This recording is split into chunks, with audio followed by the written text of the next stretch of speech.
বলেছে ইডিয়াম, তাই তো? তাহলে ইডিয়াম রিলেটেড কোয়েশ্চেন আমাদের কটা করতে হবে? দুটো এখানে আছে। প্রথমটা কি, মিনিং অফ দ্য ইডিয়াম কি চেয়েছে না কোনটা?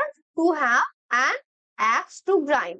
তো এই যে ইডিয়ামটা, এটার কনটেক্সট কি? এটা হচ্ছে হিডেন পার্সোনাল মোটিভ, ঠিক আছে?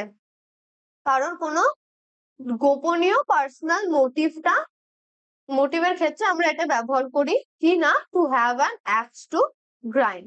তো দেখো অপশন কি আছে, to have a public opinion, তাই কি? একদমই না, অপশন এ কিন্তু ভুল আছে। To have a private reason for doing something, ঠিক আছে? রিজন ফর ডুইং সামথিং কি? সেটা হচ্ছে আমাদের motive, reason for doing something. আর প্রাইভেট কি? সেটা হচ্ছে পার্সোনাল বা হিডেন,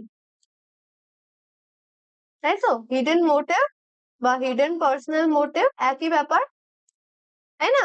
তো অ্যান্সারটা কি হবে? অপশন বি, তাই তো? আর দেখো বাকিগুলো কি আছে, two fail to arouse interest হবে না, টু ওয়ার্ক ফর বোথ সাইডসও কিন্তু হবে না। ঠিক আছে, আশা করি বুঝতে পেরেছো। চলো নেক্সট কোয়েশ্চেন দেখবো। এটাই আজকের সেশনের লাস্ট কোয়েশ্চেন। কি বলেছে? Meaning of the idiom to smell a rat. তো টু স্মেল আর র্যাট আমরা সকলেই জানি এটা ভীষণই ইজি একটা ইডিয়াম, এটা ভীষণই ব্যবহার হয়।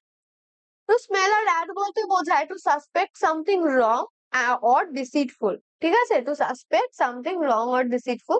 তো প্রথমে কি আছে? To be suspicious. তো আমরা বলতেই পারি যে সাসপিশিয়াস কোনো কিছু, তাই না? আচ্ছা, তারপরে দেখো to see a sign of danger, না এটা হবে না।